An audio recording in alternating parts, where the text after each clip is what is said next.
제가 올해 설교를 하면서 이 힘든 점이 하나 있습니다. 제가 작년까지 몰랐는데 올해 들어서 정말 이 설교할 때마다 너무너무 힘들어요. 뭐가 제일 힘들까요? 제가 설교할 때 사람들이 조는 게 무서운 게 아니라, 제가 설교할 때 사람들이 도대체 목사님 뭐 말하지? 라고 쳐다보는 게 무서운 게 아니라, 제가 말한 것을 지키지 못하는 게 제일 부끄럽고 수치스럽고, 그래서 너무너무 힘들다는 거죠. 내가 설교한 것을 지키지 못하는데 내가 무슨 낯짝으로 설교를 할까? 설교를 하는 게 참 할 때마다 부끄럽고 무섭고 두렵습니다. 그래서 제가 가능하면 제가 지키지 못하는 거 설교를 안 하려고요. 내가 사랑을 못하는데, 그렇잖아요.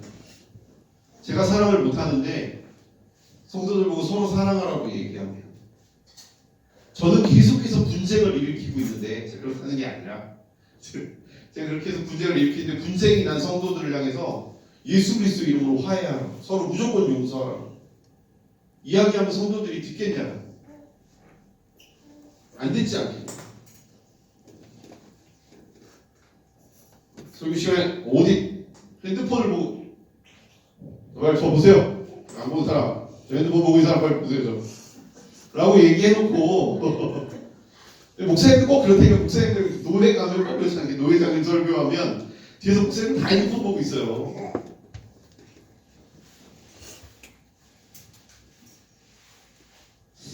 참 그게 참 부끄럽게, 유독 올해 들어서 되게 부끄럽게 느껴지는 것 같습니다.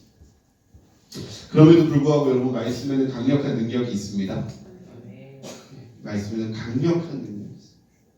이 말씀에는 썩은 것을 도려내는 능력이 있습니다. 잘 들으십시오.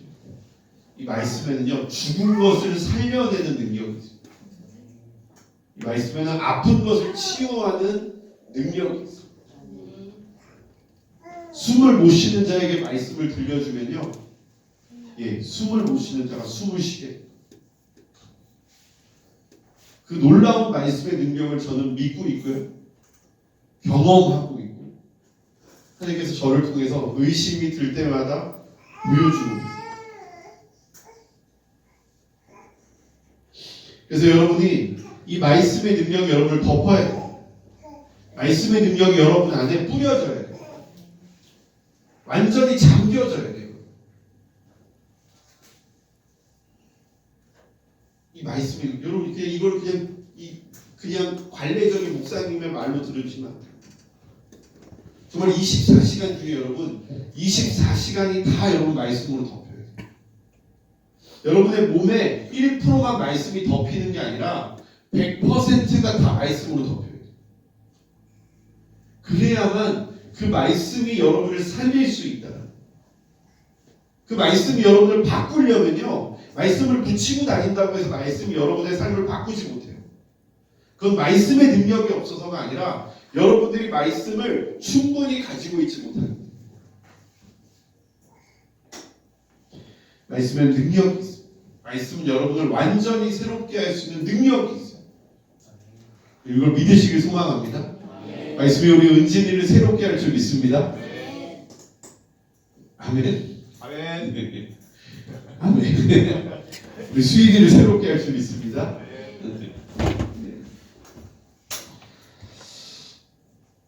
말씀을 읽으면, 말씀의 능력, 말씀을 읽으면이라고 하면 오해가 생겨요. 말씀의 능력이 여러분을 덮이면 엄청난 일이 일어납니다. 엄청난 일이. 단지 많이 읽는 게 아니라, 단지 읽고 외우는 게 아니라 말씀의 능력이 여러분을 덮으면 놀라운 일이 일어나는데요, 가장 대표적인 능력이 뭐냐면요, 여러분을 고발하기 시작해요. 여러분이 성경을 30장을 읽고 40장을 읽고 50장을 읽고 매일 읽고 하루 종일 읽는데 말씀이 여러분을 고발하지 않으면요, 여러분 말씀을 잘못 읽고, 말씀은 우리를 고발합니다. 우리의 죄를 우리 앞에 낱낱이 늘어놓습니다. 그래서 말씀을 읽다가 덮어버리고 싶을 때가 있고요, 어느 날 죄가 제 안에 충만한 날은 말씀을 펴고 싶지 않을 때예요.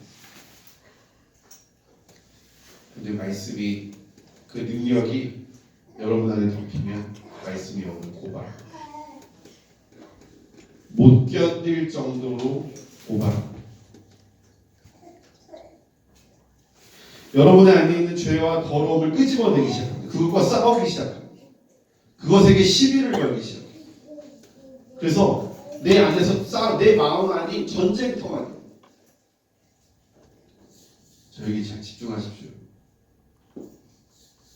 전쟁터가 되지 않았다는 것은요, 여러분에게 아직 말씀이 덮이지 않았다.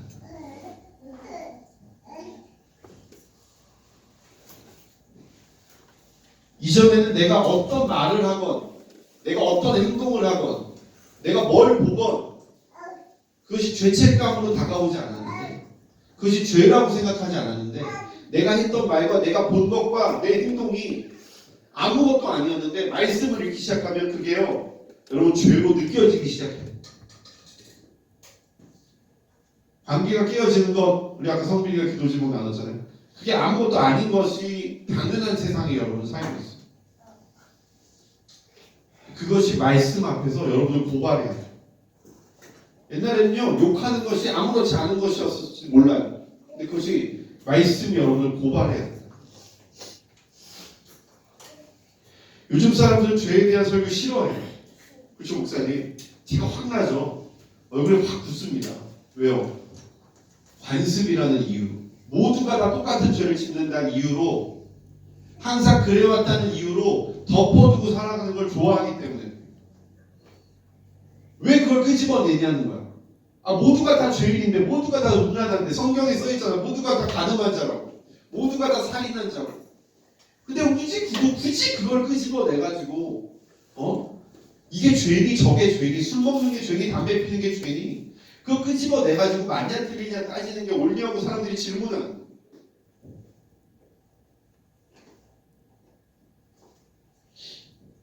언젠간 하나님 국가에서 바꿔주실 것이다 라는 말을 잘 포장해놓고 그렇게 살아간다라는 게 크리스천들이. 근데 목사님께서 설교로 그 적당히 덮어놓은 걸 끄집어내고 뒤흔들어가지고 자꾸 꼬집으면 부끄럽기도 하고 아프기도 하고 수치스럽기도 하고 듣고 싶지 않다. 여기 교회가 아니니까 제가 감히 말씀드립니다. 근데 그 사람은 말씀 앞에 서 있는 사람이야. 말씀의 능력이 새롭게 하는 사람이야. 제가 항상 말씀드리잖아요. 교회 다니는 게 신앙생활이 아니라, 신앙생활은 말씀을 읽고 그 말씀을 지키며 살아가는 게 신앙생활. 교회는 신앙을 가진 사람들이 그냥 모이는 곳이 교회일 뿐인 거예요. 신앙생활을 하는 사람들끼리 모여서 가는 곳이 교회인 거지, 그게 신앙생활이 아니라. 더 놀라운 것은요, 여러분, 이 죄의 능력이에요. 이 죄는 어떤 능력이 있냐면요, 감각을 무감각하게 만드는 능력, 감각을 상실하게 만드는 능력이 있어요. 오늘 말씀에 앞에 한번 보시겠어요? 하나 앞에, 네. 조금 한 번 더 앞에, 네. 18절만 읽어볼까요? 시작. 그들의 총명이 어두워지고 그들 가운데 있는 무지함과 그들의 마음이 굳어짐으로 말미암아 하나님의 생명에서 떠나이다. 19절 시작. 그들이 감각 없는 자가 되어 자신을 방탕에 방임하여 모든 더러운 것을 욕심으로 행하다.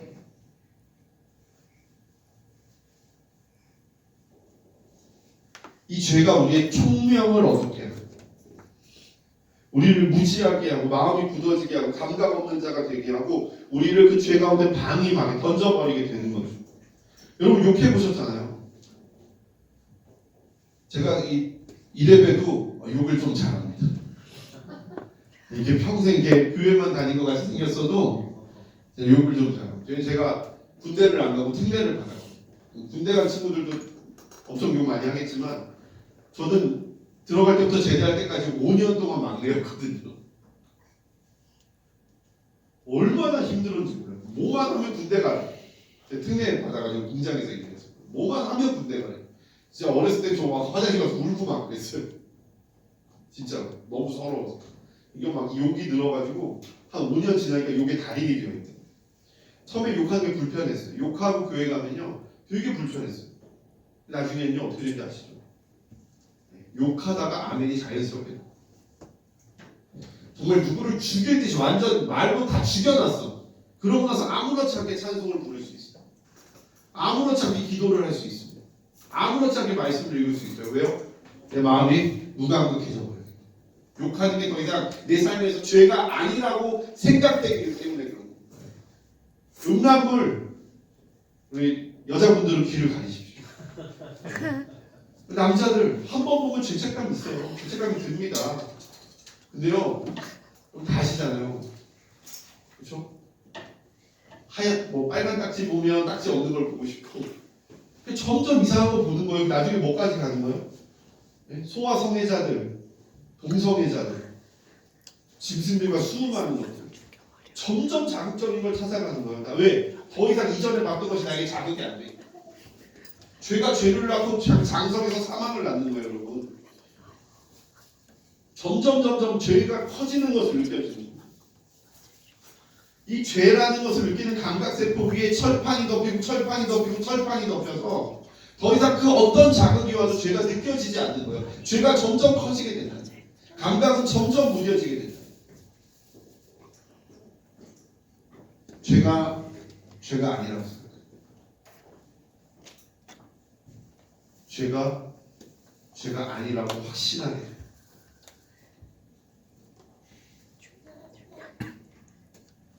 얼마 전에 정말 엄청난 일이 있었죠. 정말 한 2주 전, 3주 전인가요? 모텔에서 일하던 직원이 모텔 손님이 반말을 했다는 이유로 시비를 걸었다는 이유로 32살 먹은 젊은 여자 아가씨를 등 뒤로 쳐서 죽이고 몸을 5등분 해가지고 한강에다 버렸어요.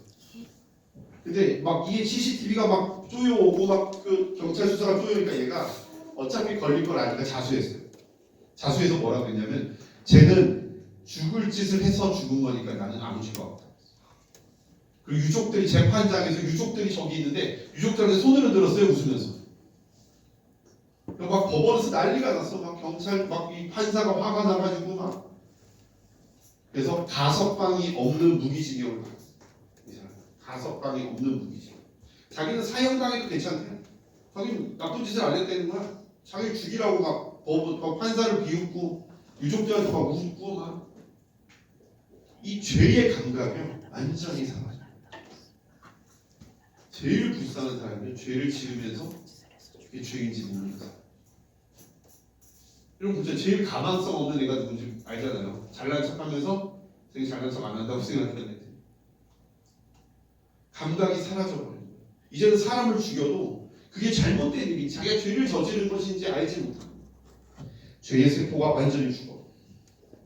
하나님은요 죄가 얼마나 무서운 것인지 우리에게 말씀합니다. 그 죄가 보통 놈이 아니라 우리가 죄를 지으면 단지 우리가 죄로 물드는 것뿐만 아니라 우리 안에 있는 죄를 인식하는 감각들이 죽어버린다는 것을 우리에게 계속 말씀합니다. 나중에는요 말씀을 들어도요 말씀이 들어가지 않아요. 말씀이 들어가서 사람은 누구나 깊은 그 벽장 속이 있잖아요. 내 마음 그리스도 집에 나오는 아무에게도 보여주기 싫은 그 골방에 있는 벽장. 거기는요 하도 많이 들고 쌓아놔가지고 문이 여러 개라 하나님도 들어갈 수 없어요. 오늘 말씀 우리에게 이렇게 얘기하고 계십니다. 22절부터 보여주세요. 너희는 유혹의 욕심을 따라 썩어져가는 구습을 따르는 옛사람을 벗어버려 오직 너희의 심령이 새롭게 되어 하나님을 따라 의와 진리의 거룩함으로 지으심을 받은 새 사람을 입으라. 아멘. 재밌는 표현이 나오는데요. 벗다 입다라는 표현. 옛사람을 벗어버려라.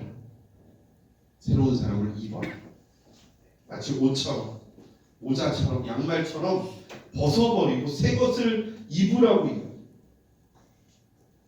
이 입다라는 단어가 바울이 되게 좋아하는 단어고 성경에 많이 나오는 단어. 여러분 잘 아는 기드온 아시죠?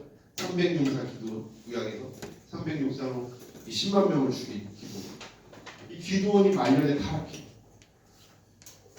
죽을 때가 다 타락합니다. 타락해서 자기가 뭘 만들고 싶어. 뭐를 만들었냐면요. 금으로 에봇을 만들어요.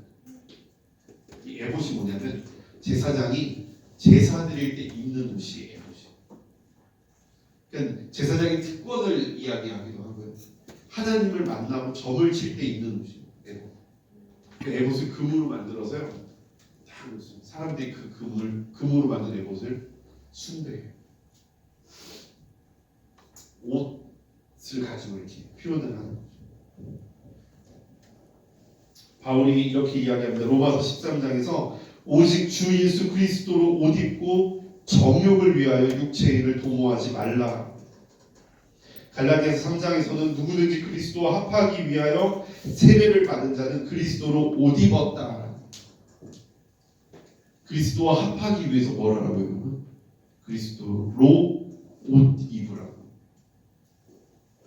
여러분이 어떤 옷을 입어야 되는가를 말씀하십니다.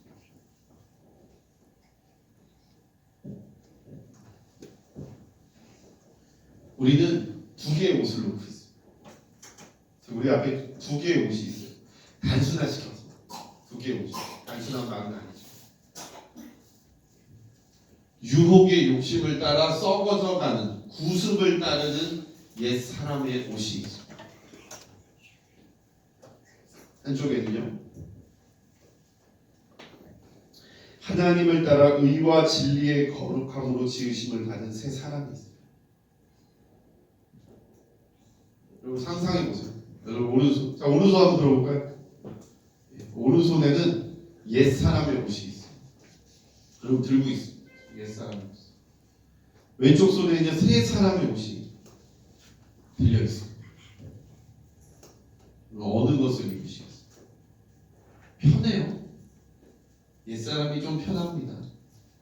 익숙해요. 그렇죠? 조금 눈 감으면 돼요. 조금 죄책감 안 느끼면 돼요.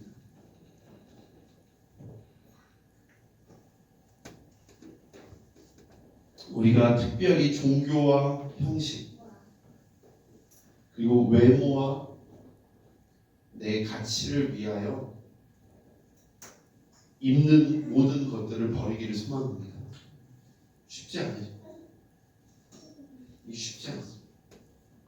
우리의 숙제일 수 있어요. 하지만 의와 진리의 거룩함으로 지으심을 받은 새 사람이 여러분의 손에 있습니다. 저한테도 쉽진 않습니다. 버려야 될 게 너무 많아요. 저도 들으면 화가 나는 이야기가 있어요. 제가 제일 싫어하는 것들이 있어요. 제가 기대하지 않는 사람에게 전 실망하는 스타일이 아니에요. 저는 지나가는 사람 저를 때려도 별로 화가 나진 않습니다. 네, 안 볼 사람. 저한테는 유독 함께 있을 사람에 대한 기대라는 옛 옷이 있어요. 그 기대가 저를 힘들게 해요. 그리고 앞에 있는 사람을 힘들게 해요. 저랑 오래 있는 사람들은 다 알아요. 제가 얼마나 기대하고 그 기대에 못 이겨서 승질을 내고 많은 걸 요구하는지 알아요. 우리에게 많은 것들이 있습니다. 특별히 우리가 이 말씀의 능력을 입기를 소망합니다. 제가 계속해서 말씀드리는 거는 제가 표현을 잘 못하는 것 같아요. 제가 이제 오늘도 설교 준비를 하면서 잘 표현을 못하는데 이 말씀의 능력을 우리가 못 입혀요. 정말로 제가 옛날에는 성경을 한 장씩 읽으라고 했어요. 택도 없어요. 물론 많이 읽는다고 좋은 건 아니에요. 근데 여러분 말씀을 많이 읽으셔요. 그 능력이 내 안에 들어올 때까지 읽으셔야 돼요. 말씀이 나를 고발할 때까지 읽어야 돼요. 그래서 내 삶이 부끄럽고 수치스러워서 하나님 앞에 고개를 못 들 때까지 읽으셔야 돼요. 그러면 말씀이 여러분 안에 들어가고 있는 거예요. 여러분의 모습이 부끄럽고 수치스럽게 느껴지면 말씀이 여러분 안에 들어가고 있는 거예요. 내가 했던 행동들이 후회되기 시작하면 그 말씀이 들어가고 여러분 그건 절대 부정적인 감정이 아니에요. 세상이 주는 수치와는 다른 거예요. 나를 살리는 생명의 옷입니다. 여러분 그것을 입으셔야 돼요. 그걸 취하셔야 돼요. 그걸 입으셔야 돼요. 그래서 풋온 하셔야 돼요. 왜 오시겠어요? 여러분의 손에 쥐어져 있다. 여러분이 손으로 여러분을 착용할 수 있는 거예요. 그것은 하늘로부터 오는 것이지만 결국 여러분의 손 안에 있는 거예요. 아멘. 우리 특별히 이 시간 좀